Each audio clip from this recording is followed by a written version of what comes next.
अब कक्षा 10वीं का जो आपकी प्रश्नावली है 5.2 उसका 19वां क्वेश्चन है कि एक सुब्बा राव व्यक्ति है कोई, सुब्बा राव ने 1995 में रुपए 5,000 के मासिक वेतन पद पर कार्य आरंभ किया। यानी जब उनकी नौकरी लगी तो उन्हें 5,000 रुपये मिलते थे और प्रत्येक वर्ष रुपए 200 की वेतन वृद्धि प्राप्त की। यानी हर साल उनके जो है वेतन में 200 रुपये और जुड़ जाते थे, यानी 200 रुपये बढ़ जाते थे उनके वेतन में हर साल।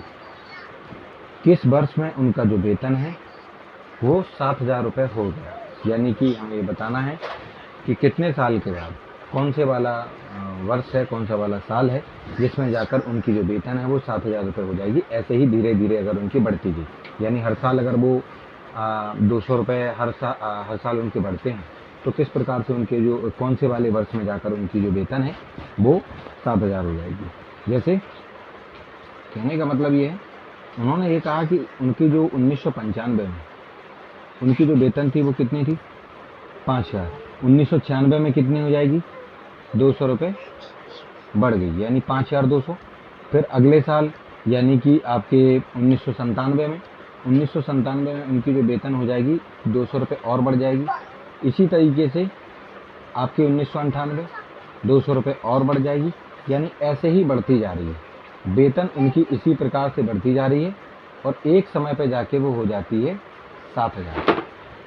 तो उन्होंने ये कहा है कि कितने साल कौन से वाले वर्ष में उनकी वेतन इतनी यानी कि 7,000 हो जाएगी। तो अगर हमें ये पता लग जाए कि कितने साल लग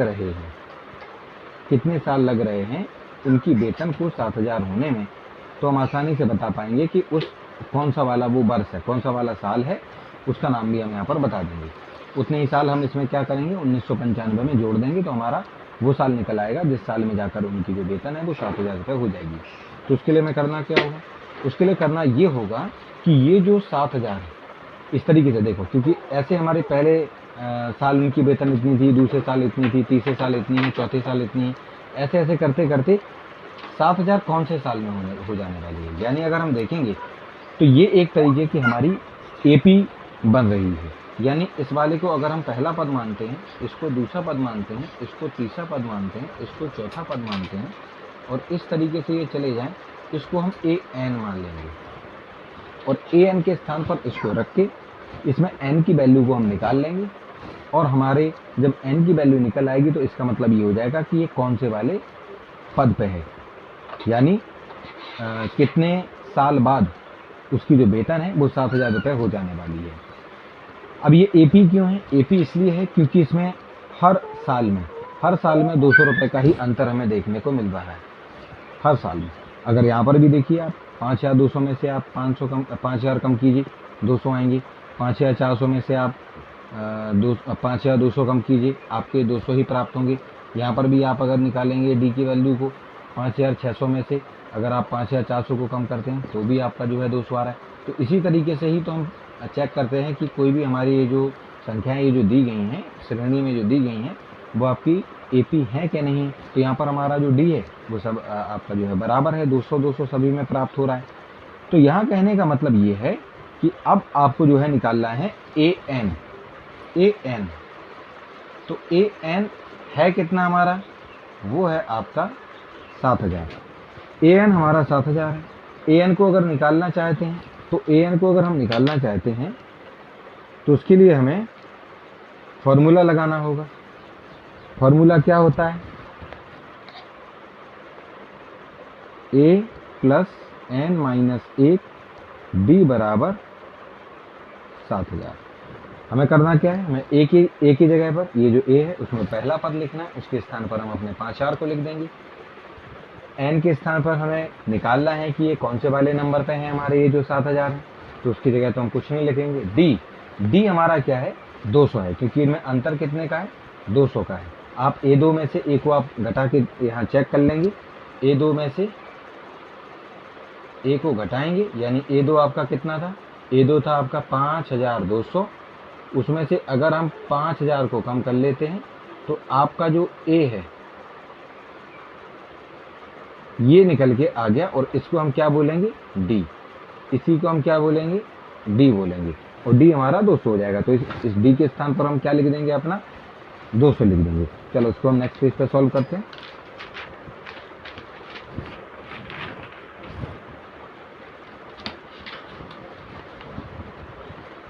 चलिए, तो क्या लिखा हुआ था हमारे पिछले वाले पेज पे, वहाँ लिखा हुआ था a plus n minus 1 b बराबर 7000।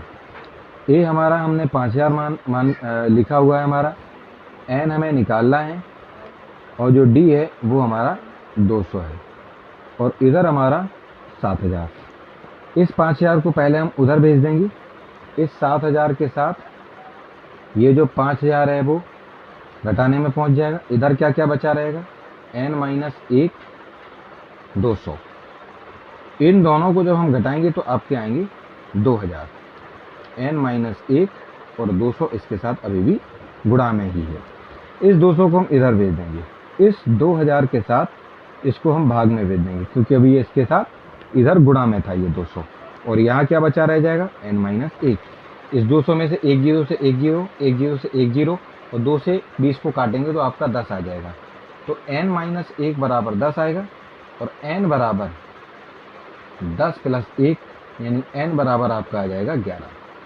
तो कहने का मतलब ये है कि वो जो 7000 है, 7000 आपके 11वें पद पर लिखे हुए हैं। 11वें पद यानी A11 पर जाकर आपका 7000 आपको देखने को मिलेगा, यानी कि 11वें पद पर। अब मुझे एक बात बताइए, अगर हम इस तरीके से ही देखें कि देखिए पहला वाला जो हमारा पद था वो किस वर्ष को बता रहा था, वो 1995 की उनकी सैलरी थी। उनके बाद 1996 जो था वो हमारा दूसरा पद था। ठीक इसी तरीके से 1997 आपका तीसरा पद हो जाएगा, 1998 चौथा, 1999 आपका पांचवा, 2000 आपका हो जाएगा इनका छठवां वर्ष। ठीक है,